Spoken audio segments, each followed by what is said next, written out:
what's happening. If it's gonna be about how LeBron James came out recently and said he was woke and spoke out on things, and I think I've talked about this again. You never have to say what you are. One of the reasons why people get turned off by LeBron James is not only does he profess his greatness as a basketball player and look at me, but the indulgences. And when things don't go right, he blames others. Now, I think he's one of the greatest players ever, but I've definitely fallen out of that fest with him because I just look at him and sometimes it gets a bit much. Take nothing away from his greatness and what he's accomplished and what he's given. However, uh, he put Kyrie Irving on the bus. He brought up a good point about Jerry Jones, but he also the same person who flip-flop on airing the Kanye West interview on his channel, which was on HBO, about the, you know, barbershop and what he did. So he contradicts flip-flops. He will never talk about China. He will never talk about overpriced shoes or situations, you know. And I've always said this about him. I got a problem when I see some of these Shannon Sharp, Skip Bayless, or some of these others try to make him out like he's the most revered woke person since Muhammad Ali. For crying out loud, he did not lose anything. He's not Craig Hodges. He's not Madhu Rauf. And he sure as heck ain't Colin Kaepernick. He is a guy that is well paid, plays within the realms and the reels that he has, and he is able to float his boat with to do what he sees out to do. He's not upsetting the cart at all. He's right where they want him to be. He's never going to say anything that is going to alienate. You see, he doesn't have a Kyrie situation. And the bottom line is this: where has he really stood? Where has he really stood on anything, really? Now some people are going to say, well, he said more than Michael Jordan. Well, sometimes less is more, because you say something, but you don't really put no actions to it. The NBA bends over backwards to make him like he's some forward thinking, like he's deep, like he's profound. I don't find him to be that deep and profound like that. I think he's important, one of the greatest players ever, and definitely you respect his longevity, his health, his situation. However, to say that he's more deep conscious or something underestimates the other players in the league who have felt things, who paved the way.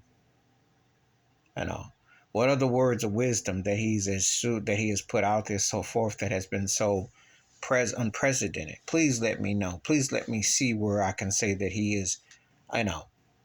But to say that he's woke, well, aren't you already? If you've already been so-called anointed by the powers that be, the NBA and beyond, you don't have to say you woke. You never had to hear Ali. You never had to hear Jack Johnson, the great heavyweight champion black man, to say he was woke, because he was living proof of what he didn't do and had to encounter. You never have to say it. He has been used as a political tool to pass Kareem Abdul-Jabbar's scoring record, because they're more excited about him passing that than how sorry the Lakers are. They're more excited because he's not threatening. See, contrary to what they say, he's selectively threatening, but he ain't threatening. For all of Laura Ingram saying shut up and dribble, they like LeBron because he sells merch and he's profitable and he's a balance. But if he ever really took a controversial stance, if he really, really ever said anything out of whack or out of favor, do you think that they would be pushing the till for him? You always have to walk the fine line when you're black in America with 3Ks, especially when you're in the limelight and power.